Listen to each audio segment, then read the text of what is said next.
Hey guys, and welcome back to the channel. On today's video, we have a juicy video ready for you. We're going to be talking about the top 3 mistakes that couples make when raising their Cane Corso or during their dog's upbringing. If you are interested in knowing these mistakes and what to do to prevent them, keep watching and don't forget to subscribe to our channel and check out our merch and all of that good stuff. Make sure to comment on this video, it helps our channel's growth tremendously, so we'd really appreciate if you go ahead and do that. And also don't forget to share this video. This is some very important and crucial information for a lot of couples out there. I think that this information would really benefit them and the dog involved. So let's get started on this video. Now, I've narrowed down these mistakes to 3 major categories, and the inspiration for this video was really you guys. A lot of times I get messages along the lines of, hey Michelle, you know, we have this Cane Corso. He only seems to listen to my husband or, you know, to my wife or whatever. Is it because my husband's voice is deeper? You know, what do you recommend? What should we do? And as you guys already guessed, gender has nothing to do with how well your dog listens to you or not. It has to do with these 3 main things. So the first thing, a mistake that you're probably making as a couple while raising your dog, is that only one person is mainly handling the dog. And I'm going to talk to you from personal experience. When we decided to get Dante, my husband and I came to a compromise. I've spoken about this a lot on our channel, and I've spoken a lot about this on our Instagram as well. I didn't want a Cane Corso. I thought that they were mean looking, scary, drooly. I didn't want to deal with any of that. So the compromise was that my husband would get this dog, he would be in charge of this dog, and that the next dog that I would get would be the breed that I wanted. Now, of course, we all know how that ended up happening. My second dog is Peach. She's behind Dante. She's also Cane Corso. But that is what we had agreed on. And you know, props to my husband. He was great in terms of keeping that compromise. I honestly, I can say that here, I was barely involved in Dante's upbringing as a puppy. I mean, I was around, so if he needed to go to the bathroom, I would take him, you know, but I never was there to enforce any training. I never saw the importance of it, and yet I was seeing that there was a very big and blatant difference with his behavior towards me and his behavior towards my husband. So that's a huge mistake.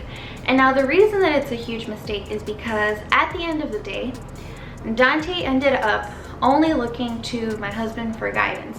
He only respected him and would sometimes listen to me. His behavior with me was extremely inconsistent. At the end of the day, that makes sense, because if your dog is spending more time with one person, then they are gaining more experiences with that one person. They are learning from that one person more. What this creates is a really weird dynamic between you and your dog and, you know, your partner and your dog, because it's going to be very obvious who your dog actually listens and respects. You have to make sure that when you get a dog like a Cane Corso, you guys are both on board with training and with all the things that concern your dog's upbringing. I wouldn't even say it should be 50-50. It needs to be 100% from each person. Because if you guys are a team, then everything that concerns this dog has to be done in unison, has to be done together. I mean, yes, you can maybe assign certain tasks, like, hey, you're gonna be the one that gives the dog a shower or whatever, you're the one who's gonna make the dog go to the bathroom, but it should never be one of those things that you're like, oh, I don't do this with the dog. Like, again, your dog is learning from every experience, so it shouldn't be any different with each partner.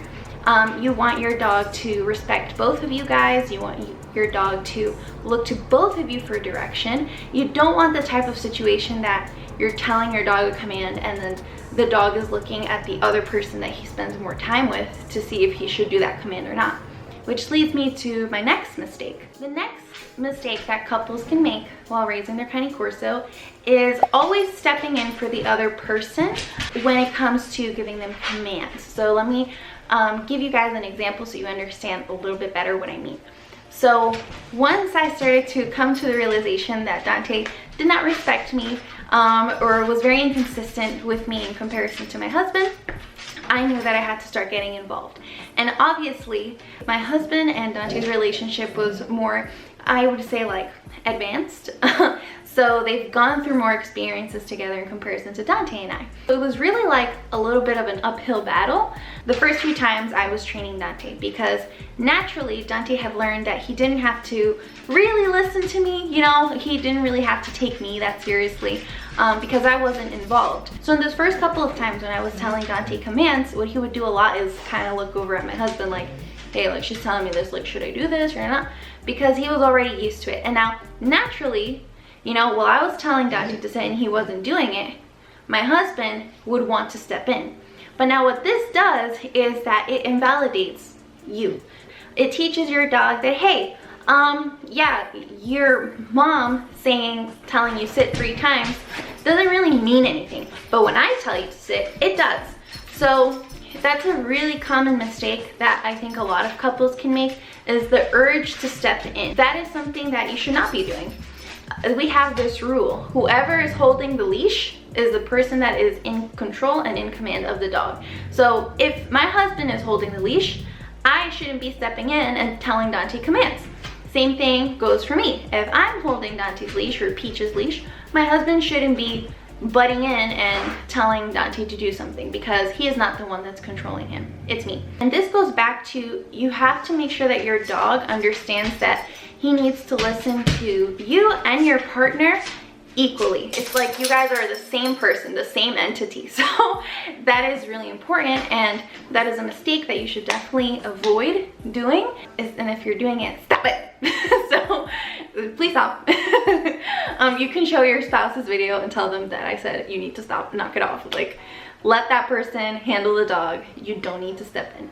Lastly, the last mistake that couples can make is being inconsistent with training.